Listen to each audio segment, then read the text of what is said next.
गोरखनाथ जी ने देखा कि स्वामी रामानंद जी काशी में वैष्णव पंथ का ज्यादा प्रचार कर रहे हैं और नाथ पंथ सिकुड़ता जा रहा है।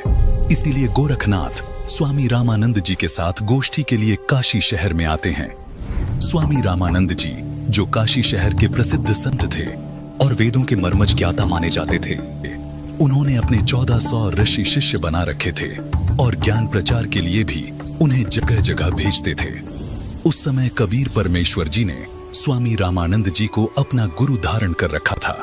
वैसे तो कबीर परमात्मा जी को किसी को भी गुरु बनाने की आवश्यकता नहीं थी, परंतु कबीर परमात्मा इस बात से परिचित थे कि आगे आने वाले समय में लोग ये सवाल उठाएंगे कि कबीर ने भी तो गुरु नहीं बनाया था, इसलिए गुरु बनाने की कोई आवश्यकता नहीं है। इस बात को ध्यान में रखते हुए कबीर प्रभु ने स्वामी रामानंद जी को अपना गुरु बनाने की लीला की।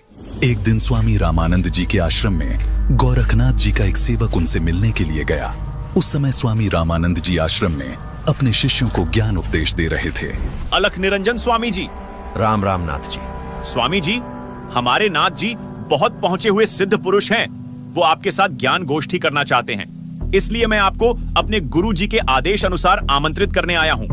उन्होंने कहा है कि ज्ञान चर्चा में जो भी विजयी होगा वह अपने शिष्यों समेत जीतने वाले का शिष्य बनेगा। ये कहकर गोरखनाथ जी का शिष्य वहां से चला जाता है। गोष्ठी की बात सुनकर स्वामी रामानंद जी बहुत चिंतित हो जाते हैं, क्योंकि वे इस बात से परिचित थे कि ये नाथ परंपरा वाले साधु सिद्धि युक्त होते हैं और इन सिद्धियों को देखकर जनता उनको विजयी घोषित कर देगी, जिससे ज्ञान चर्चा का मूल उद्देश्य पूरा नहीं होगा और उस नाथ जी का मुझे शिष्य बनना पड़ेगा। स्वामी रामानंद जी ये सोच ही रहे थे कि तभी 12 वर्षीय कबीर साहिब जी आश्रम में प्रवेश करते हैं। प्रणाम गुरुदेव। क्या हुआ गुरुदेव? आप बहुत चिंतित नजर आ रहे हैं। दास के लायक कोई सेवा है तो बताओ। हे कबीर जी, कोई नाथ जी आए थे और उन्होंने स्वामी जी के साथ गोष्ठी करने को कहा है कि जो गोष्ठी के लिए नहीं आएगा तो वो हारा माना जाएगा, और दूसरी शर्त ये रखी है कि जो हार जाएगा वह जीतने वाले का सह अनुयायी शिष्य बनेगा। हे स्वामी जी, संतों को हार जीत की चिंता नहीं करनी चाहिए। हमें उस नाथ जी का सामना करना चाहिए और गोष्ठी में अवश्य चलना चाहिए। फिर मैं आपका दास भी तो आपके साथ हूँ। हे भगवान, आप कह रहे हैं तो मैं अवश्य ही चलूंगा। अब मुझे कोई चिंता नहीं। कबीर साहिब जी अपने मुंह बोले। गुरुजी स्वामी रामानंद जी के साथ ज्ञान गोष्ठी में जाने के लिए तैयार होते हैं। वो वैष्णव पंथी वेशभूषा पहन लेते हैं, माथे पर तिलक, गले में तुलसी की लकड़ी की माला, टोपी, झोली, सिक्का व एक फावड़ी। स्वामी जी व कबीर जी कुछ अन्य शिष्यों के साथ निश्चित समय और स्थान पर गोरखनाथ जी से गोष्ठी करने पहुंच जाते हैं। गंगा नदी से 500 फुट की दूरी पर गोरखनाथ उच्च आसन पर बैठे दिखाई देते हैं और बगल में 7 फुट ऊंचा त्रिशूल भी जमीन में गड़ा दिखाई देता है और स्वामी जी के लिए भी आसन लगा दिखाई देता है। आ गए रामानंद जी। मुझे लगा था आप नहीं आएंगे, लेकिन अब आ ही गए हैं तो गोष्ठी शुरू करते हैं। स्वामी जी आसन पर बैठ जाते हैं और एक सुयोग्य शिष्य की तरह कबीर साहिब जी अपने गुरु के आसन के पास जमीन पर बैठ जाते हैं। हे नाथ जी, आप पहले मेरे साथ गोष्ठी कीजिए। अगर मुझे ज्ञान चर्चा में हरा दिया तो ही मेरे गुरु जी से बात करना। अरे तू है कौन? तू छोटा सा बालक, तेरी आयु क्या है और तू गोष्ठी करेगा मेरे साथ? पता है मैं कौन हूँ?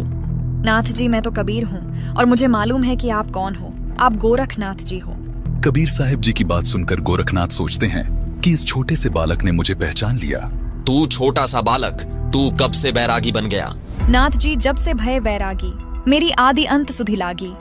धूंधूकार आदि का मेला, नहीं गुरु नहीं था चेला। जब का तो हम योग उपासा, तब का फिरूं अकेला। धरती नहीं जद की टोपी दीना, ब्रह्मा नहीं जद का टीका। शिव शंकर से योगी न थे, जद का झोली शिका। द्वापर को हम करी फावड़ी, त्रेता को हम दंडा। सतयुग मेरी फिरी दुहाई, कलयुग फिरो नो खंडा। गुरु के वचन साधु की संगत, अजर अमर घर पाया। कहें कबीर सुनो हो गोरख, मैं सबको तत्व लखाया। हे गोरखनाथ जी, जब कोई सृष्टि नहीं थी तब मैं अनामी लोक में था। जब मैं अकेला रहता था तब पृथ्वी भी नहीं थी। तब से मेरी टोपी जानो। जब ब्रह्मा, आप और आपके गुरु मचंद्रनाथ आदि सब प्राणियों के शरीर बनाने वाला पैदा भी नहीं हुआ था, तब से मैंने टीका लगा रखा है। अर्थात मैं तब से सत्पुरुष रूप में ही हूँ। सतयुग, त्रेतायुग, द्वापर तथा कलयुग, ये चारों युग तो मेरे सामने असंख्य बार खत्म हो चुके। हमने सतगुरु वचन में रहकर अजर अमर घर सतलोक को पाया। हे नाथ जी, पूर्ण गुरु से उपदेश लेकर आजीवन गुरु वचन में चलते हुए पूर्ण परमात्मा का ध्यान सुमिरन करके इस अजर अमर सतलोक में जाकर जन्म मरण रूपी अति दुखमय संकट से बच सकते हो। अरे कबीर, तू छोटा सा बालक और ज्ञान देता है गोरखनाथ को। तेरी आयु क्या है? सबसे बड़ा मूर्ख वो है जो मेरी आयु पूछता है, और आप मुझे बालक बता रहे हैं। जो बूझे सोई बावरा, क्या है उम्र हमारी? असंख्य युग प्रलय गई, तब का ब्रह्मचारी। कोटि निरंजन हो गए, परलोक सिधारी। हम तो सदा महबूब हैं, स्वयं ब्रह्मचारी। अरबों तो ब्रह्मा गए, 49 कोटि कन्हैया। 7 कोटि शंभू गए, मोरी एक नहीं प्लैया। कोटि नारद हो गए, मोहम्मद से चारी। देवतन की गिनती नहीं है, क्या सृष्टि विचारी। नहीं बूढ़ा नहीं बालक, ना ही कोई भाट भिखारी। कहें कबीर सुन हो गोरख, यह है उम्र हमारी। असंख्य युग प्रलय में चले गए, तब का मैं अमर हूँ।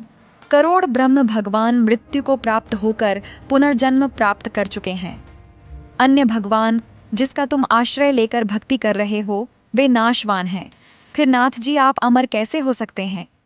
अरबों तो ब्रह्मा मर चुके हैं, और 49 करोड़ बार कृष्ण जी की मृत्यु हो चुकी है, तथा 7 करोड़ बार शिव जी मर चुके हैं। लेकिन मेरी एक पल भी आयु कम नहीं हुई है। मैं अमर पुरुष हूँ। केवल सत्य पुरुष ही अजर अमर परमात्मा है, तथा उसी का सतलोक अमर है, जिसे अमर लोक भी कहते हैं। वहां की भक्ति करके भक्त आत्मा पूर्ण मुक्ति होती है, जिसका कभी मरण नहीं होता। हे गोरखनाथ जी, ये उपलब्धि सोहम शब्द के जाप से प्राप्त होती है, जो उसके मर्म भेदी गुरु से मिलता है।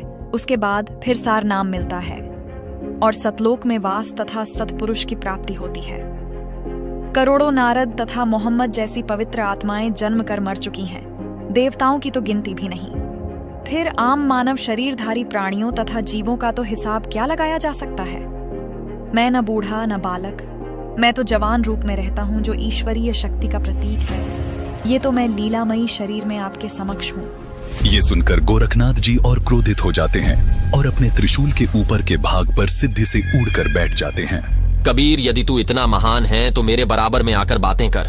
हे नाथ जी, हम ज्ञान गोष्ठी के लिए आए हैं, न कि ये नाटक करने के लिए। आप नीचे आकर ज्ञान चर्चा करो, ताकि जनता को सच्चाई का पता लग सके। तेरे पास कोई सिद्ध शक्ति नहीं है। तू और तेरा गुरु दुनिया को गुमराह कर रहे हो। आज तुम्हारी पोल खुलेगी। अगर शक्ति है तो आओ बराबर में, यहीं चर्चा करेंगे, नहीं तो हार स्वीकार कर लो। ठीक है गोरखनाथ जी। कबीर जी अपनी कुर्ते की जेब से 150 फीट लंबी धागे की रील निकालते हैं और उसके एक छोर को पकड़कर सीधा ऊपर की तरफ फेंक देते हैं। धागा सीधा खड़ा हो जाता है और कबीर साहिब जी उस धागे के अंतिम छोर पर जा बैठते हैं। नाथ जी, अब आप आओ मेरे बराबर में, यहाँ बैठकर चर्चा करेंगे। गोरखनाथ ज्यों ही ऊपर की तरफ उठते हैं, वैसे ही धड़ाम से नीचे गिर जाते हैं।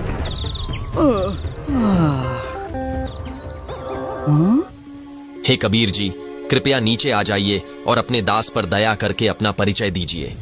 आप कौन शक्ति हैं और किस लोक से आए हैं?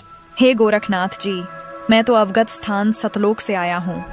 मैं तो स्वयं शक्ति से बालक रूप बनाकर काशी में एक लहर तारा तालाब में कमल के फूल पर प्रकट हुआ, जहाँ से नीरू नीमा नामक जुलाहा दंपति मुझे अपने घर ले आए। मेरे कोई माता पिता नहीं है, न ही मेरी कोई पत्नी है, और जो उस परमात्मा का वास्तविक नाम है वही कबीर नाम मेरा है। आपका ज्योति स्वरूप, जिसे आप अलख निरंजन कहते हो, वो ब्रह्म भी मेरा ही जाप करता है। मैं सतनाम का जाप करने वाले साधक को प्राप्त होता हूँ। मेरा शरीर हाड़ चाम का बना हुआ नहीं है। मेरा मूल स्थान सतलोक है, जहाँ सतनाम के जाप के आधार से जाया जाता है। नाथ जी, आप ज्योति निरंजन के जाल में ही फंसे हुए हो। न जाने आपके कितने जन्म हो चुके हैं और कितनी बार आप 84 लाख योनियों में कष्ट उठा चुके हो। यदि आप मेरी शरण में नहीं आते तो आपकी 4 युगों की भक्ति को काल कलयुग में नष्ट कर देता है। हे कबीर जी, मुझे आपकी बात पर विश्वास हो गया है, लेकिन मैं आपकी एक परीक्षा लेना चाहता हूँ। मैं दरिया में डुबकी लगाऊंगा। यदि आप मुझे खोज लोगे तो मैं आपका शिष्य बन जाऊंगा। ठीक है गोरखनाथ जी, छुप जाओ दरिया में। ये सुनकर गोरखनाथ गंगा नदी की तरफ चल पड़ते हैं और साथ में दर्शक भी पीछे पीछे चल पड़ते हैं। गंगा के पास जाकर गोरखनाथ जी गंगा में छलांग लगाकर मछली का रूप धारण कर लेते हैं। कबीर परमात्मा भी गोरखनाथ जी के बाद गंगा दरिया में डुबकी लगा देते हैं और सैकड़ों मछलियों के बीच गोरखनाथ को पकड़कर तथा उनका असली रूप बनाकर उन्हें किनारे पर ले आते हैं। इस प्रकार गोरखनाथ जी ने कबीर साहिब जी को पूर्ण परमात्मा स्वीकार किया और उनके शिष्य बने तथा कबीर साहिब जी से भक्ति प्राप्त की।